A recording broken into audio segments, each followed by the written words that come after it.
Hoje a série que eu vou começar é baseada no livro de Daniel. E eu vou assumir apenas a parte de Daniel, que é uma parte histórica. E eu vou explicar por que eu vou pegar só essa parte histórica. O título da série é Amando a Deus no Mundo.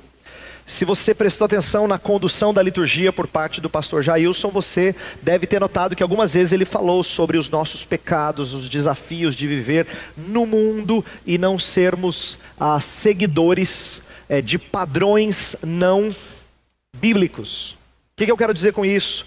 E eu vou pedir a sua atenção para você entender a nossa série de agora em diante. Quero que você compreenda que o que nós vamos falar aqui nos próximos domingos, e eu vou tentar expor capítulo por capítulo dos 6 primeiros de Daniel. É aprender com histórias conhecidas como é que a gente está envolvido na sociedade e ainda assim não adere aos padrões da sociedade. Então, para quem não está acostumado a ouvir essa linguagem, atenção. Quando a Bíblia fala, não ameis o mundo, nem as coisas que há no mundo, está usando o mundo aqui, não no sentido de natureza. Não é que a gente não pode amar a natureza. Não está falando de mundo no sentido de pessoas. Não é que a gente não possa amar as pessoas. Mas de amor a Deus, que é diferente do amor do mundo, significa o mundo como um sistema de pecado contrário aos princípios de Deus. Então, quando eu usar a palavra mundo aqui e usar o conceito de mundanismo, o que eu estou me referindo é esse sistema maligno, feito por homens, claro, mas que contém princípios, valores diferentes dos valores da Bíblia Sagrada. Então, quando você ouvir mundo, pense nisso. Porque senão você vai pensar assim, puxa, o pastor parece que é contra o mundo, né? Existem aspectos do mundo e a Bíblia trata a palavra mundo de maneiras diferentes. Por exemplo, Deus criou o mundo. Deus amou o mundo de tal maneira que deu o seu filho. Mas quando fala que Deus amou o mundo de tal maneira, não está falando o mesmo mundo que eu estou falando. Porque a mesma Bíblia fala, em outro lugar, como eu citei há pouco, em 1 João, fala assim, não ameis o mundo, nem as coisas que há no mundo. Se alguém amar o mundo, o amor do Pai não está nele. Então tem um amor ao mundo que é contrário ao amor a Deus. E eu quero que você tenha isso em mente, porque é disso que a gente vai falar aqui nessa série. Antes de pedir para as crianças fazerem o desenho, deixa eu explicar para os adultos uma introdução de toda a série e depois a gente vai ler o texto de Daniel 1. Atenção, frequentemente a gente fala assim, olha, eu estou no mundo, mas eu não sou do mundo. É uma expressão que às vezes crentes usam para dizer, eu não pertenço a esse sistema que eu falei. O que isso significa? Veja só. Daniel, por que nós estamos baseando esse conceito na história de Daniel? Daniel foi um personagem bíblico que passou a maior parte da sua vida fora da teocracia israelita. O que isso significa? Se você não conhece bem a Bíblia, é bom que você saiba disso. A maioria dos personagens da Bíblia, do Antigo Testamento, eles viviam numa nação que estava totalmente ligado à igreja. Então não havia separação entre igreja e Estado. Portanto, ser um rei de Israel significava conduzir o povo a adorar a Deus. Aí você fala, mas ele era rei, ele não era político? Não tem nada a ver com o trabalho de pastor. Mas não tinha essa divisão. Tá? Em tempos antigos essa divisão não existia, principalmente na terra de Israel. Então se Davi, que é um rei de Israel famoso, muita gente conhece Davi. Se Davi estava conduzindo o povo para agradar a Deus, ele tinha que fazer política agradável a Deus. Mas não tinha essa divisão. Ele não fazia só política. Claro que tinham funções que eram do sacerdote, que eram religiosas, do profeta, que eram religiosas, mas havia uma integração. Daniel é um personagem meio diferente da Bíblia. Assim como José, ele passou a maior parte da sua vida fora da sua terra. E se é fora da sua terra, significa que ele não tinha as facilidades, por exemplo, de adorar a Deus livremente. Ele não estava num país em que ele podia cultuar a Deus como ele quisesse. Ele tinha que, de certa forma, se sujeitar a padrões da sociedade na qual ele estava inserido. Então Daniel é um bom exemplo dos desafios que a gente tem quando nós estamos fora desse contexto. A minha preocupação nessa série é fazer você pensar em cristianismo fora desse recinto aqui. Porque aqui é muito bom. Aqui a gente abraça os amigos, aqui a gente cumprimenta e fala, como é que foi a semana? Ah, eu estava com saudade de você. Aqui a gente canta, aqui a gente tem aula, aqui fica ótimo. Saiu daquela porta, a gente tem grandes dificuldades. E o cristianismo nem sempre vem à tona nas nossas atividades cotidianas. Eu quero que a gente pense nisso. Então nós vamos passar alguns domingos pensando nesse assunto. Olha só, Daniel, mesmo vivendo em um contexto de muita impiedade e incredulidade na Babilônia, Daniel, ele e os seus amigos se mostraram íntegros. Eu vou usar a palavra íntegro algumas vezes, por quê? Porque íntegro significa inteiro de Deus. Às vezes a gente esquece do que íntegro significa. O que é uma pessoa íntegra? É uma pessoa que não é dividida.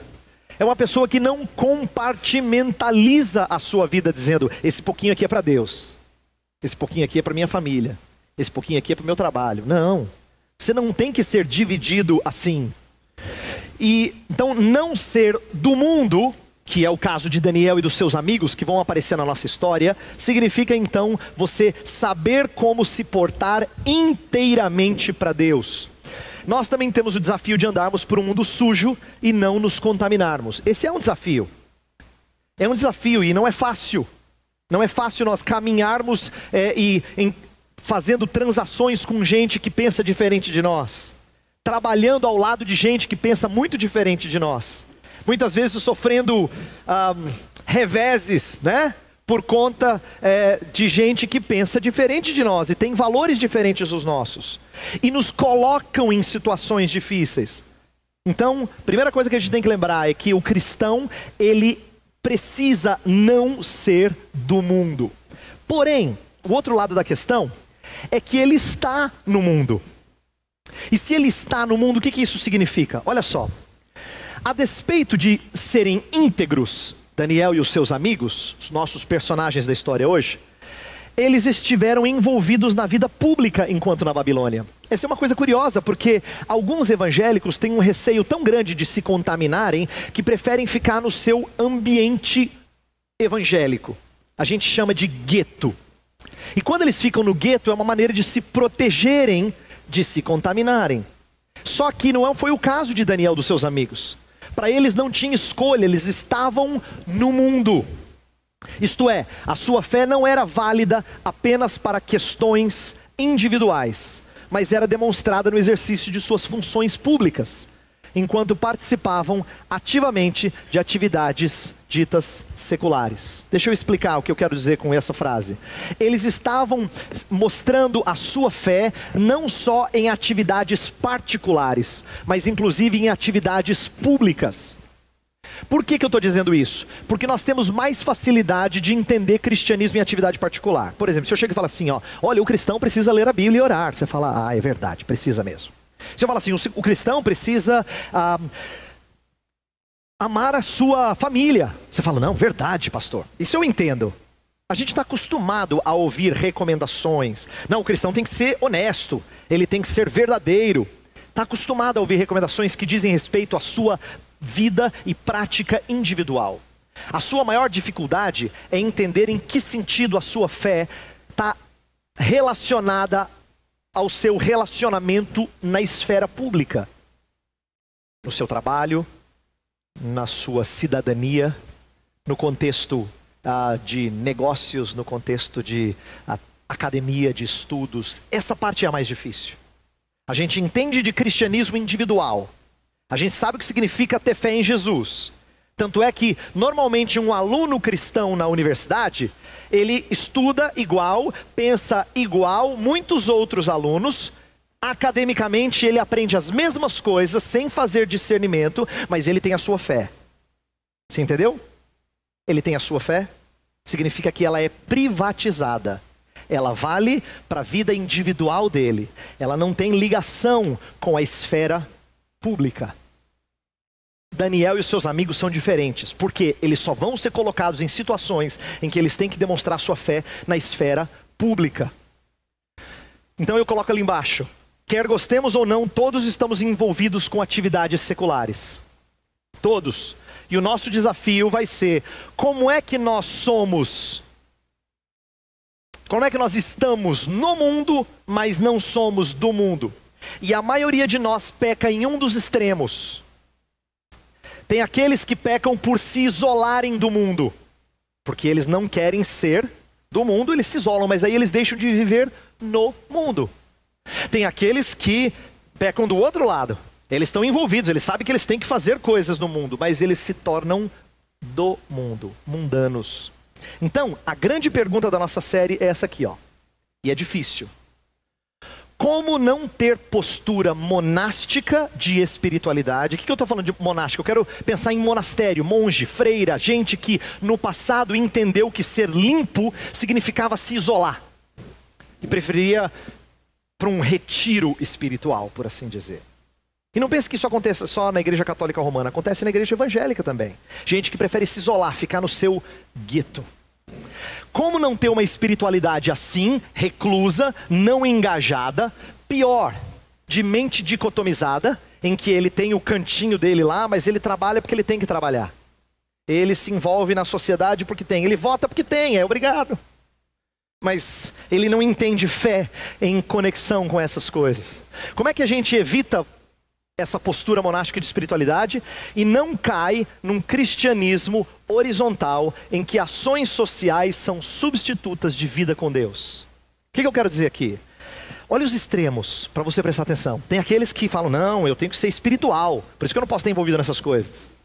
E ele não se envolve, não se engaja, porque ele quer manter sua espiritualidade, mas o Senhor Jesus nos colocou no mundo para sermos engajados. Aí tem aquele que diz, tá vendo? Tem que ser engajado, o pastor falou. Aí o que é cristianismo para ele? É atividade horizontal. É planejamento, estratégia para que a coisa aconteça na esfera horizontal. E se esquece de que o primeiro grande mandamento não é amar o próximo como a si mesmo. É amar a Deus sobre todas as coisas. Como consequência, você ama o próximo. Então a minha preocupação, e eu coloquei de outra forma na segunda pergunta ali embaixo.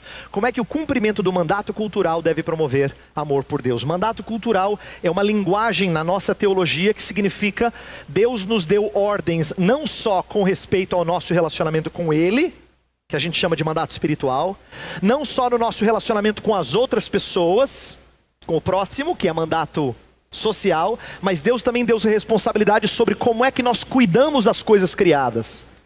Como é que nós tratamos com mordomia o nosso trabalho, o nosso estudo, a vizinhança, o contexto social, mas visando recursos. Então eu estou querendo fazer-nos pensar sobre isso. O livro de Daniel.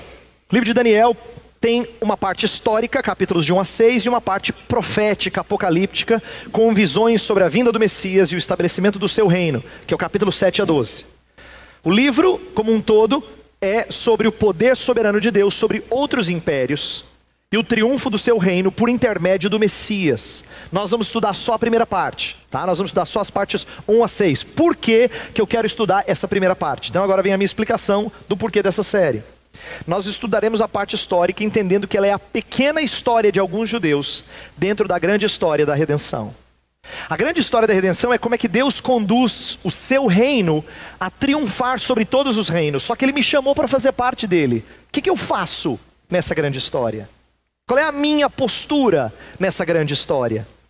O livro de Daniel é um bom exemplo de como nós queremos entender o que Deus espera de nós enquanto aguardamos o triunfo final do seu reino. Entender como nossa vida deve se encaixar na grande história da redenção. Esse é o meu intento, esse vai ser o nosso enfoque nessa série. Então eu vou pedir para você pegar o texto bíblico, eu vou pedir para as crianças agora ouvirem a história contada. Antes de ler o texto para os adultos, eu vou contar a história para as crianças e eu quero ver que desenho você vai fazer com essa história. Olha só. Tinham 4 amigos: Daniel, Ananias, Misael e Azarias. 4 amigos. Você vai ter que desenhar 4, hein? Os 4 moravam numa terra chamada Babilônia. E lá o rei queria que eles comessem comida que era desagradável a Deus. Tinha um jeito de comer que não agradava a Deus. E eles fizeram questão, resolveram não comer aquela comida. E Deus cuidou deles quando eles resolveram não pecar. O que eu quero que as crianças aprendam? Atenção. A gente tem 4 amigos e uma situação de pecado. Eles disseram, não vamos pecar, e Deus cuidou deles. Então eu quero ver vocês desenhando 4 amigos e essa situação de comida, tá bom? Adultos, escutem a versão original. No 3º ano do reinado de Joaquim, rei de Judá, Nabucodonosor, rei da Babilônia, veio a Jerusalém e a sitiou. E o Senhor entregou Joaquim, rei de Judá, nas suas mãos, e também alguns dos utensílios do templo de Deus. E levou os utensílios para o templo de seu Deus, na terra de Sinear, e os colocou na casa do tesouro do seu Deus.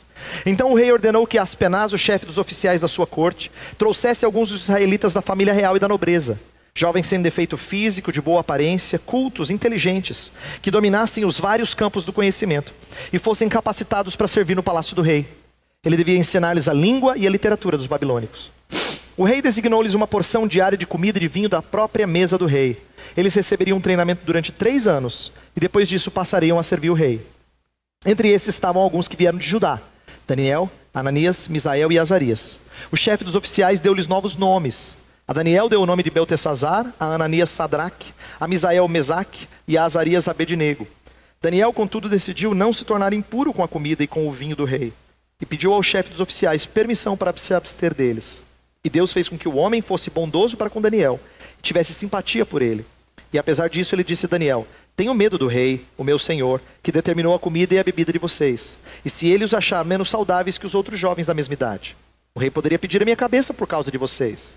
Daniel disse então ao homem que o chefe dos oficiais tinha encarregado de cuidar de Daniel, Ananias, Misael e Azarias: peço-lhe que faça uma experiência com seus servos durante 10 dias.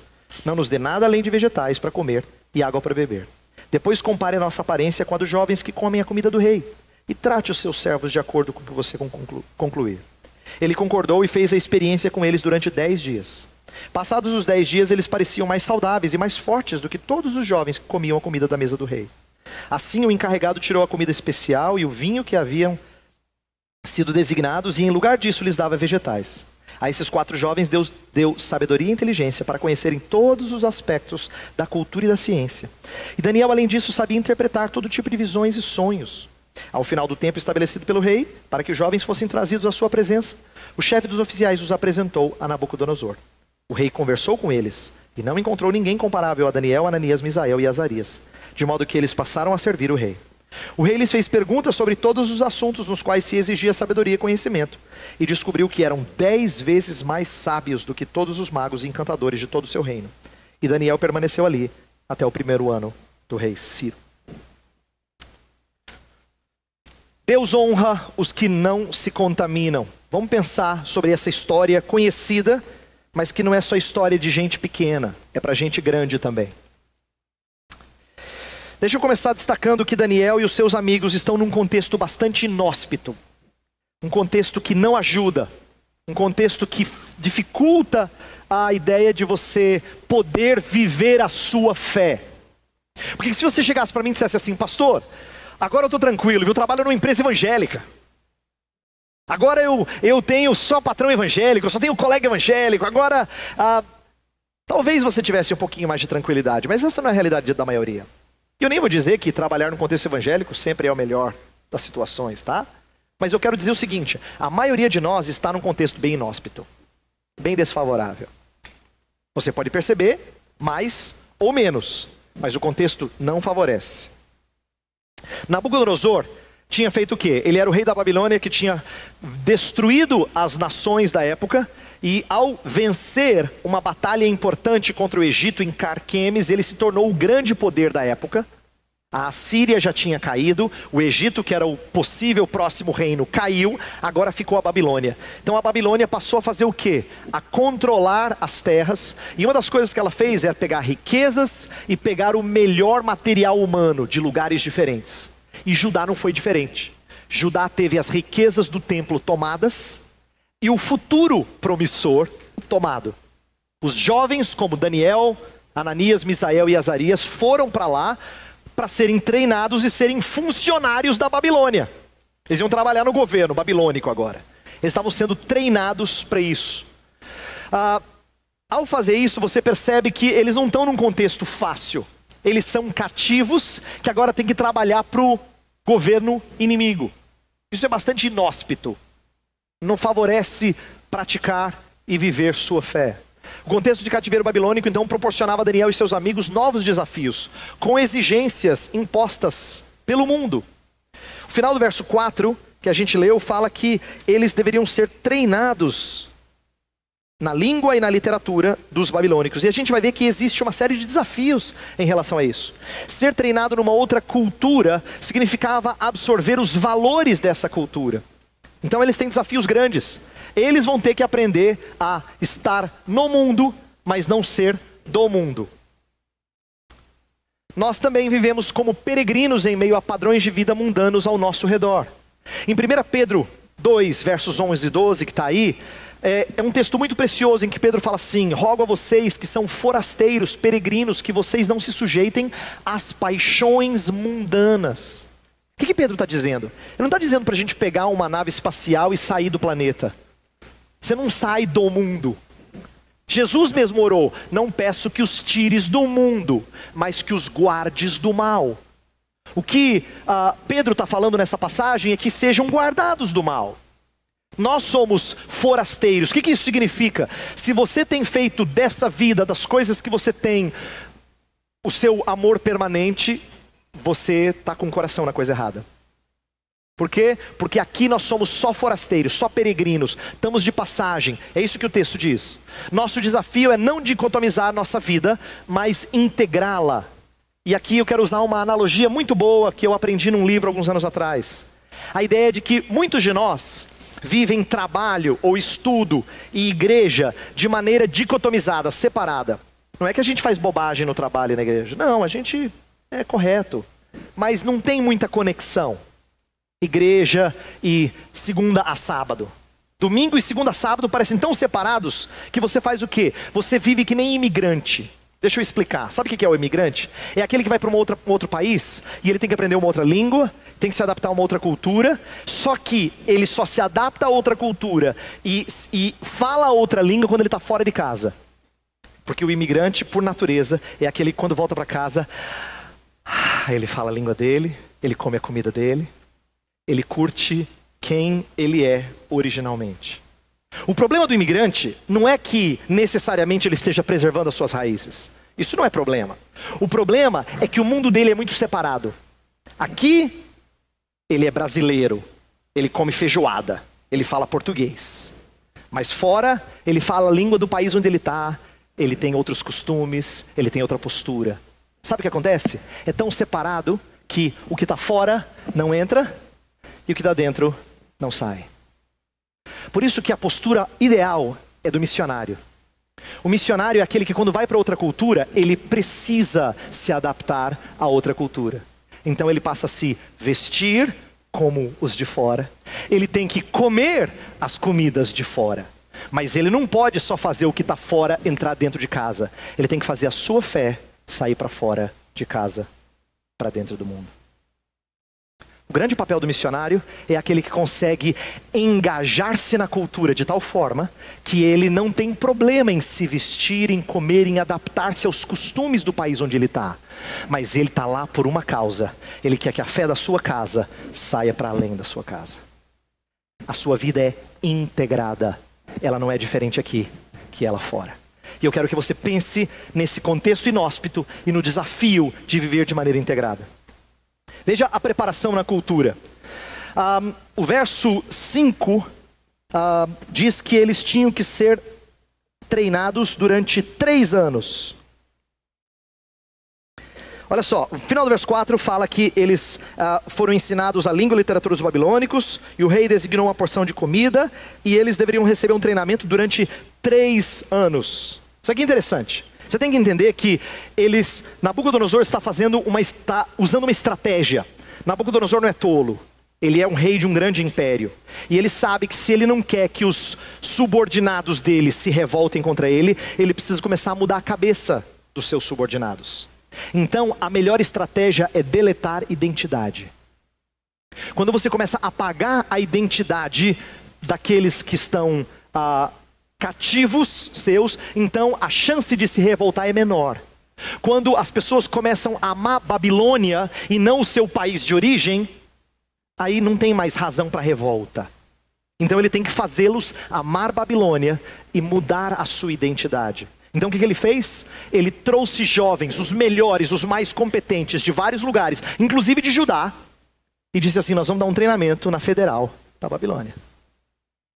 Um treinamento daqueles, comida especial, vai ter treinamento da cultura, do idioma. Eles vão ser treinados. E mais, ele lembra que eles estão pegando jovens. Daniel e os seus amigos, dizem alguns estudiosos, provavelmente não tinha mais do que 15 anos. Se eles não tinham mais do que 15 anos, eles estavam na idade ideal para absorver outra cultura. Essa é a fase mais difícil de mudar a cabeça de um adolescente, se ele vai para uma outra cultura e ele bebe da outra cultura. Normalmente não tem mais volta. Nabucodonosor sabia o que ele estava fazendo. Ele queria preparar esses meninos para eles serem novos babilônicos de cabeça. E veja só, que eles recebem 3 exigências. E as 3 exigências são encaradas de maneira diferente. Curiosamente, eles não fazem nenhuma objeção a 2 delas e fazem a terceira. Veja só. Parece-nos estranho que Daniel e seus amigos aceitassem a mudança de nome e até a educação babilônica, mas rejeitam a dieta alimentar. Eu vou dizer por que parece estranho. Deixa eu explicar, você vai entender. Se eu chegasse para você e falasse assim: ó, eu tenho 3 exigências. Primeiro, você tem que aprender a língua, a cultura. Eu vou mudar o seu nome e você tem que comer o nosso churrasco. Qual que seria o mais fácil? Comer o churrasco, não é? Para nossa cabeça ocidental, século 21, parece estranho que eles rejeitaram o mais simples. Mas eu tenho que te explicar o contexto em que eles estão. E olha que não foi fácil. Primeiro, aceitar a mudança de nome para o judeu é muito mais difícil do que para você. Porque você pode ser orgulhado do seu nome. Ah, eu gosto. Alguns podem não gostar, mas não importa. Para o judeu é muito mais sério. Sabe por quê? Para o ocidental, o nome é escolhido de acordo com beleza. A gente gostou do nome. É bonitinho, parece que combina com ela. E se combina com o rosto dela, combina com o jeitinho dela, então a gente bota o nome. Combina com o neném ali. Mas para o judeu não. Para o judeu o nome era história de vida. Sabe por quê? Na Bíblia frequentemente você vê alguém nomeado por causa de um evento importante que aconteceu no nascimento da criança. Ou na história dos pais, do pai e da mãe. Então fala assim: ele será chamado assim por causa disso, disso, disso. Na Bíblia tem sempre disso. Um judeu recebia um nome porque era a história da sua vida. Mudar um nome é coisa muito séria para o judeu. Só que, curiosamente, a gente não vê nenhuma objeção deles em terem seus nomes mudados. Tem mais. Não pense que eles só mudaram de nome de Luiz para Carlos ou de Maria para Joana. Eles receberam nomes de deuses pagãos. Quando eles foram chamados de Beltesazar, de Sadraque, Mesaque e Abednego, os nomes que estão inseridos ali são de deuses pagãos. Imagina você, cristão, sendo chamado de Iemanjá. Agora você se chama de Iemanjá. Ou ser chamado de qualquer outro nome de divindade, de espírito, tá?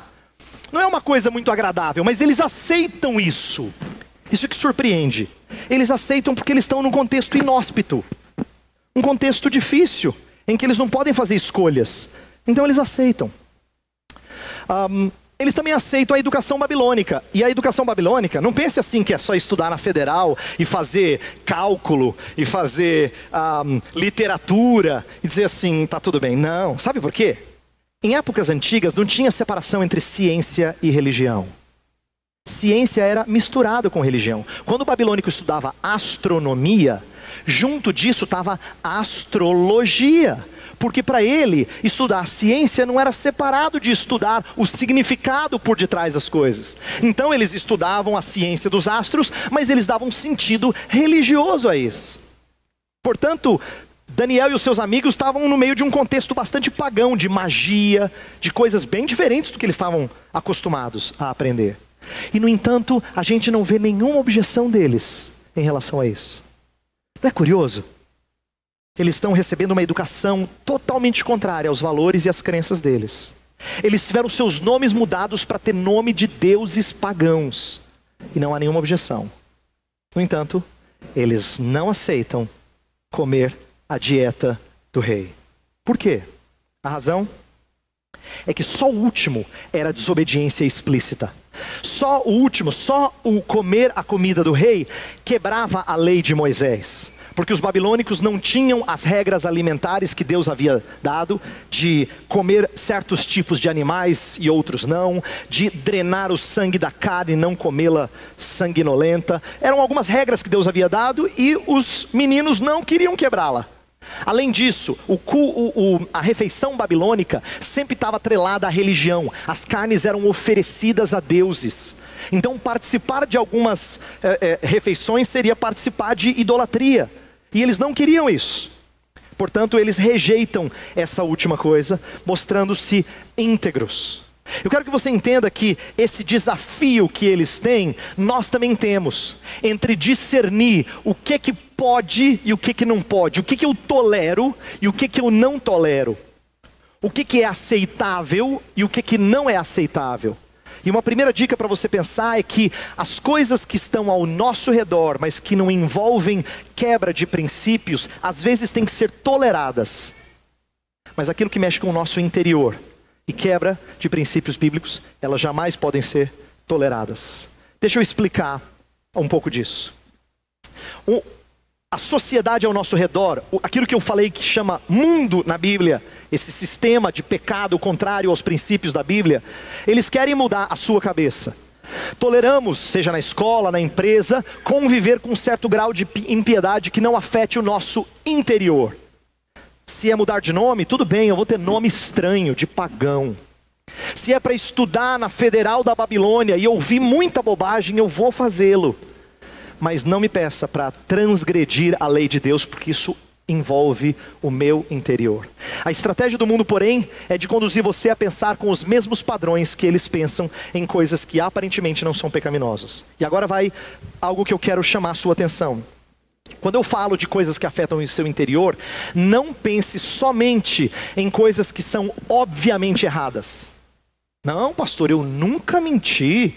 Sempre fui muito honesto com o dinheiro. Eu nunca maltratei ninguém. Essas coisas são boas, eu não estou dizendo que elas não valem. A minha preocupação está quando a nossa cabeça é gradativamente moldada. Então eu estou falando de influência interna, para aceitar certos padrões e não ver problema com eles. Porque, francamente, se você muda de nome e ouve aquelas bobagens na faculdade, o que é comer um churrasquinho, né? Meu ponto é dizer assim, parece a coisa mais fácil de sujeitar quando você deixa se moldar pelos padrões da sociedade. Eu quero dar alguns exemplos de coisas que podem parecer estranhas para você, mas presta atenção no que eu vou dizer, porque isso aqui agora você não vai gostar. Você vai ficar bravo com o pastor. Eu vou falar de coisas que nós não consideramos pecado, mas que mostra que quando o cristão faz isso, ele acaba adotando princípios de fora da igreja. Eu vou falar para gente que pensa cuja vida assim não tem nenhuma coisa absurda errada, tá? Mas que não percebe que adota modelos que não são bíblicos. Presta atenção.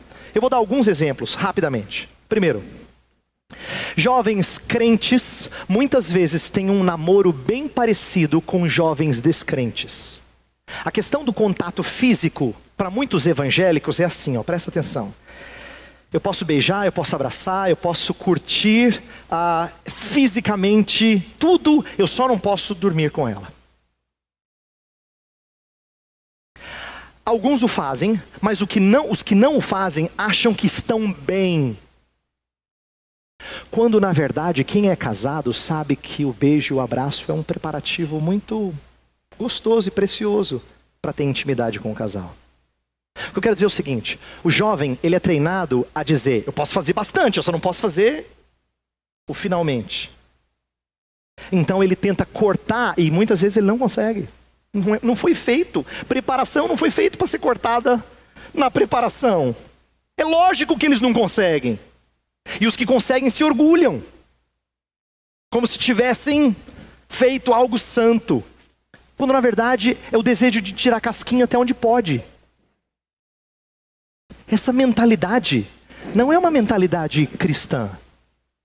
Eu não estou dizendo que sexualidade não é bom, é ótimo. Deus fez essa coisa maravilhosa para que um homem e uma mulher comprometidos usufruam disso. Mas namorados não são comprometidos. E eles querem curtir o possível. Chegar pertinho da linha e só não cruzá-la. Essa é uma mentalidade mundana. Mas a gente adotou e a gente não vê erro nisso. A gente fala assim, mas o que tem de errado, pastor? Traduzindo por que eu não posso preparar? Vamos pensar em outro exemplo. Você, pai, você é o chefe da casa. Você fala assim, pastor, eu tenho trabalhado duramente, eu amo a minha família. Tenho trabalhado duramente para dar o melhor à minha família. Quando você fala que você trabalha duramente para dar o melhor para sua família, o que você está querendo dizer? Você quer que elas tenham conforto, tenham educação, alguns requintes, que são gostosos, mas não é o melhor que você tem à sua família. E se esse é o melhor que você tem para dar para sua família, então o seu melhor é muito ruim. Sabe por que eu digo isso? Imagina o pai pobre, que não pode dar as coisas que você gostaria de dar. É lógico que ele tem que ficar frustrado, porque ele não pode dar o melhor para a sua família. Só que o melhor que ele tem para a sua família não se compra com dinheiro. O melhor que ele tem para a família dele, se ele crê em Jesus Cristo, é a sua fé em Jesus Cristo. Isso dá uma perspectiva nova, resolve o futuro do nosso viver. Muda o nosso presente de uma maneira brusca. Mas sabe o que a gente faz? A gente trabalha duro e a gente justifica ainda. É porque eu quero dar o melhor para minha família. Na verdade, você está com uma visão muito míope do que é o melhor para sua família. É por isso que você tem investido pouco nas coisas que valem mais e mais nas coisas que valem menos. Ter filhos é um desafio para alguns. E a gente pensa assim, devo, não devo? Esse mundo está tão mal. Recentemente eu tenho ouvido gente dizendo assim, eu não sei se vou ter filho não, colocar filho nesse mundo. Essa é uma maneira não cristã de pensar. Como assim não ter filhos? Uma coisa é não poder tê-los. Outra coisa é você não querer tê-los. Você teria que ter uma justificativa muito santa para não tê-los, mas normalmente é medo, normalmente é conforto. Isso não é santo.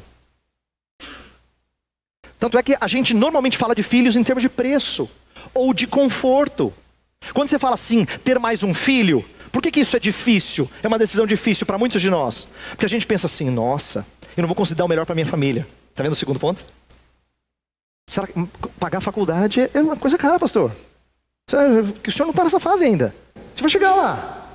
Você vai ver como é que é caro. A gente está pensando de novo no melhor para a família, nesses moldes. Então quando a gente fala de ter filhos, se tenho mais um ou não, a gente pensa de uma maneira pagã. Ou por medo, ou por conforto. Outra coisa muito comum no nosso país, já falei disso antes. Quantas pessoas hoje procuram concurso público? Sabe por quê? No Brasil de hoje todo mundo quer ter estabilidade. Se eu estou no concurso público significa que estou garantido. Se abrir uma empresa é arriscado. Se você tentar um emprego numa empresa qualquer, é arriscado. Mas no concurso público, eu estou garantido. Então o que o crente faz? Ele se sujeita às mesmas coisas que os outros fazem. Porque ele quer ter segurança em outra coisa que não o seu Deus. Agora eu quero que você preste bastante atenção, senão você não vai entender o que eu falei. Eu não estou dizendo que contato físico em si seja pecaminoso. Eu não estou dizendo que trabalhar duramente seja pecaminoso.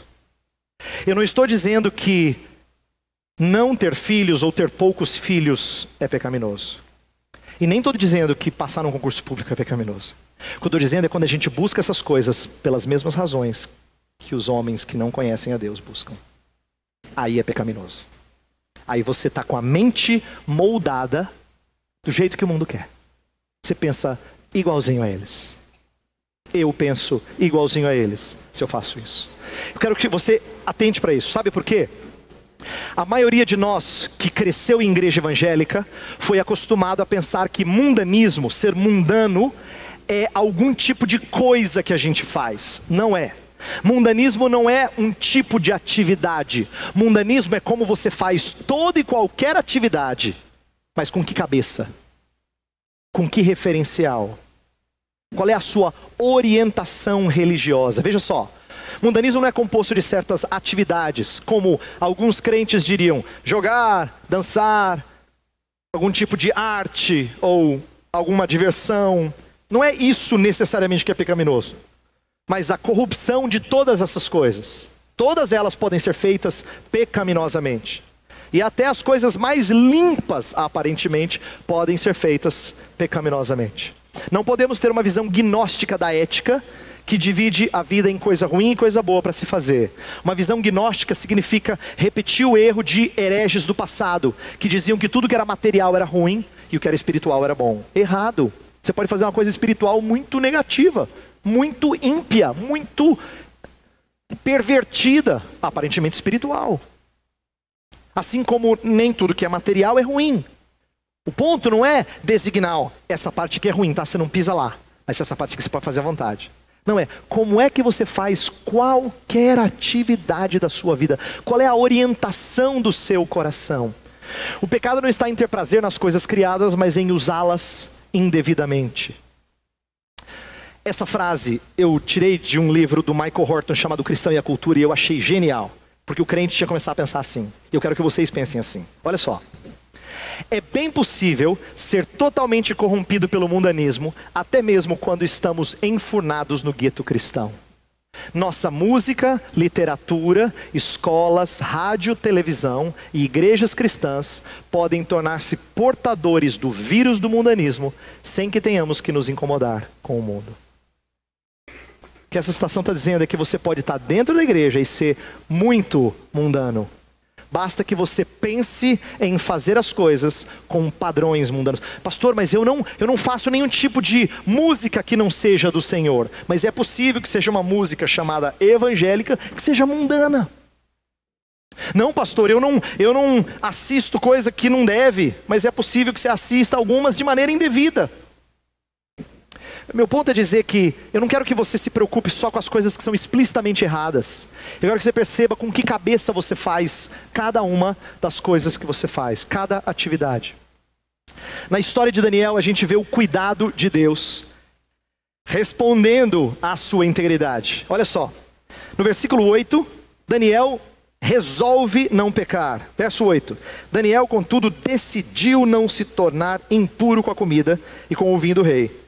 Ele primeiro decidiu, essa é a sua resolução de ser íntegro. Em outras palavras, eu não vou me deixar amoldar. Não posso.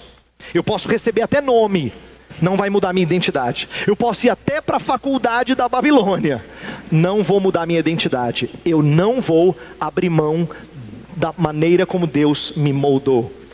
Essa resolução, atenção, ela é apenas o que você pode fazer.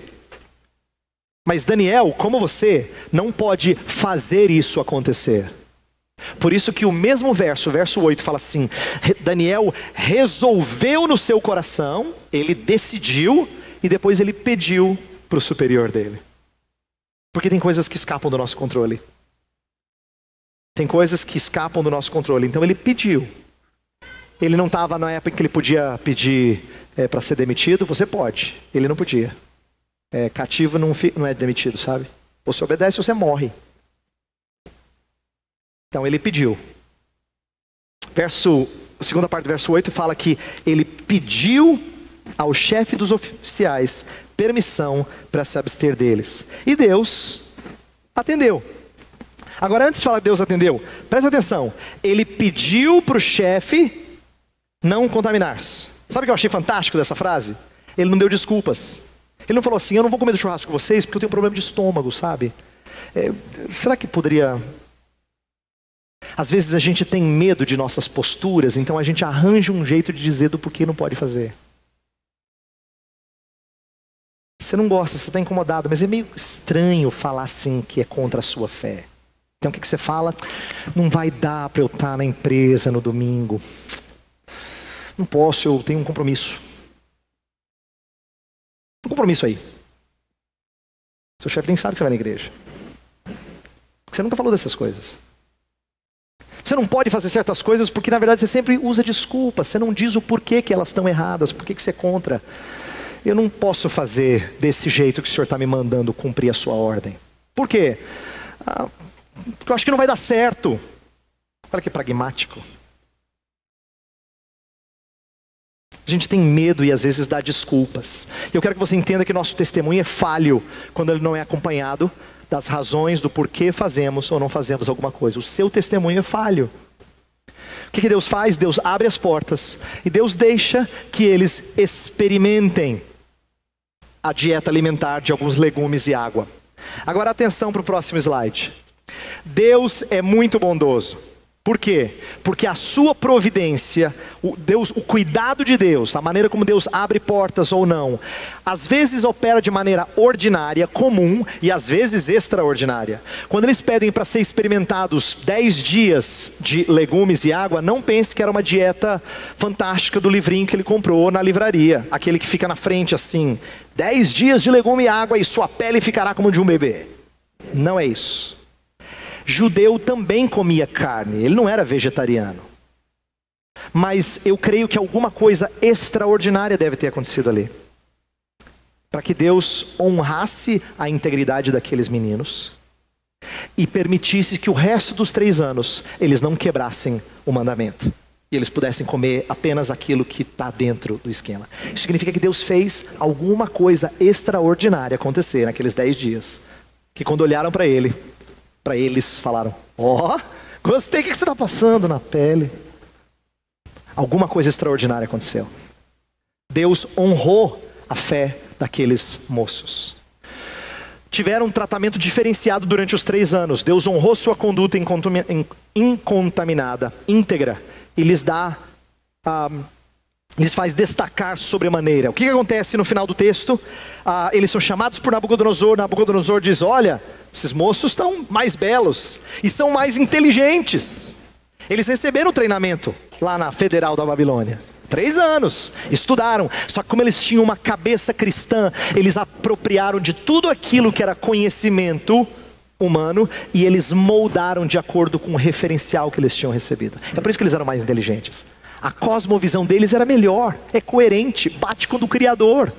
Por isso que eles fizeram faculdade e saíram mais inteligentes do que os outros, mais cultos, mais doutos, porque eles não se deixaram amoldar pelos princípios. Nem sempre haverá compreensão da parte do mundo. Eu não quero que você saia daqui com a impressão de que quando eu resolver, Deus vai fazer dar certo, não vou perder meu emprego nunca. Porque em Daniel 3, a gente vai estudar, eles são lançados na fornalha. Em Daniel 6, a gente vai estudar, Daniel é lançado na cova dos leões. Nem sempre dá certo.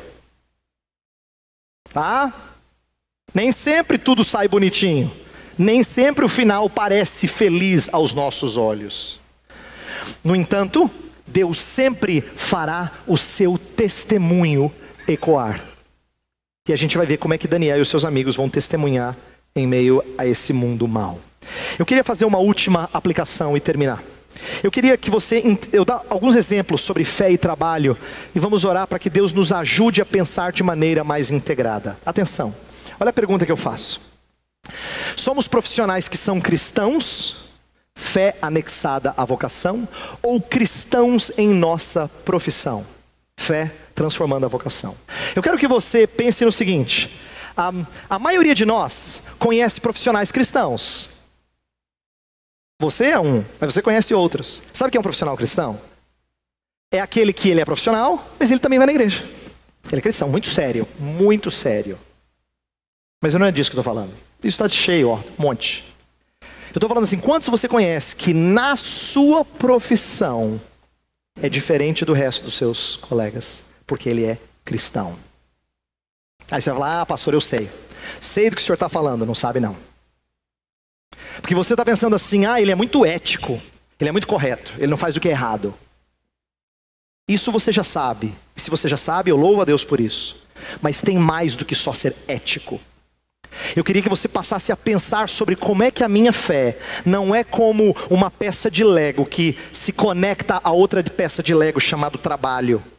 Porque isso pode parecer unidade, mas não é. Sabe por quê? 2 peças de Lego a gente separa, não separa? Não dá para separar 2 peças de Lego? Sabe como é que tem que ser a nossa fé em relação ao trabalho? Tem que ser igual o fermento quando cai no bolo.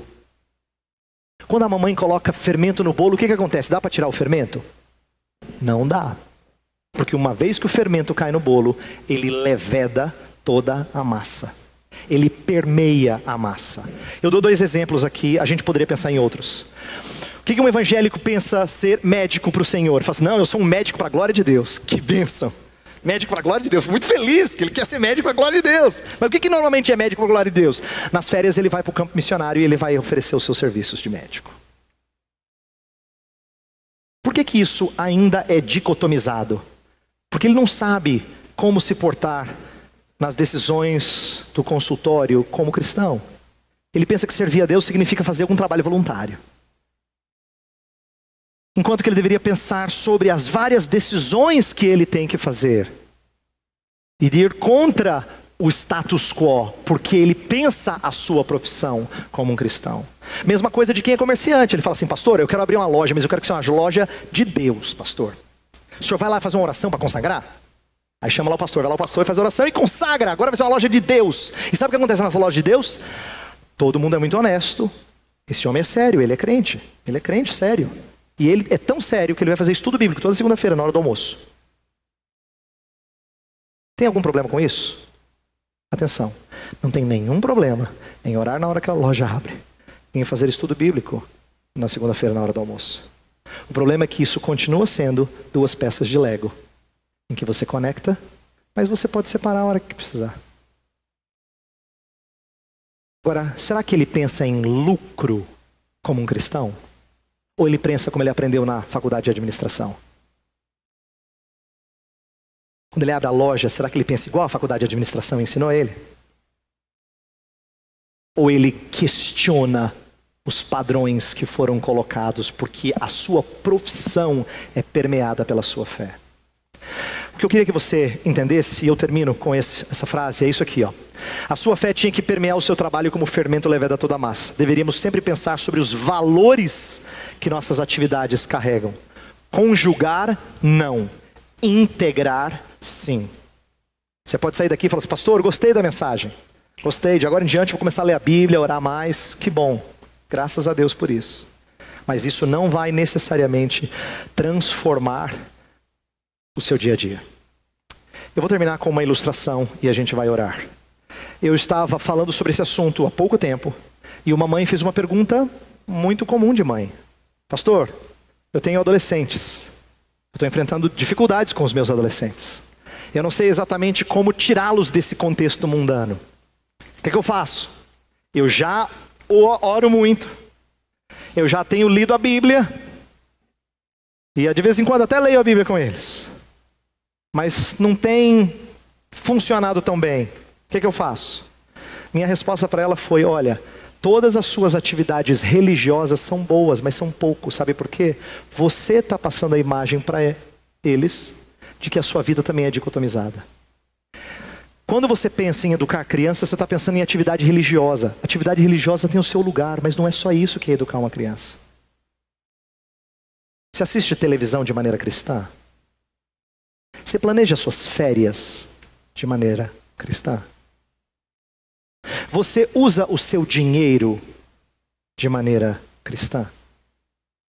Você ensina os seus filhos a escolher amigos de maneira cristã? Normalmente essas coisas são muito estranhas para nós. Eu pareço estar falando uma outra língua para você. Porque a gente pensa em cristianismo em atividade religiosa. Ir para a igreja, ler a Bíblia, orar. Isso é bom. Mas a vida continua separada. E é por isso que a maioria de nós tem muita dificuldade quando sai por aquela porta. Eu vou orar e pedir que você pense um pouquinho mais sobre essas coisas. Que Deus dê a você uma fé integrada à sua vida de segunda a sábado. E não conjugada. Tá bom? Feche os seus olhos. Senhor, nós ouvimos muita coisa. E eu sei que não vai ser fácil processar tudo isso. Mas a minha oração é que o Senhor ajude os meus irmãos a fazerem sentido de algumas coisas colocadas aqui. Que eu também pondere mais sobre elas. Que comecemos a falar sobre como nossa fé precisa permear tudo que a gente faz. A maneira como nós cuidamos dos nossos pequeninos. Como nós nos relacionamos com o nosso cônjuge. Como nós nos relacionamos com colegas de trabalho.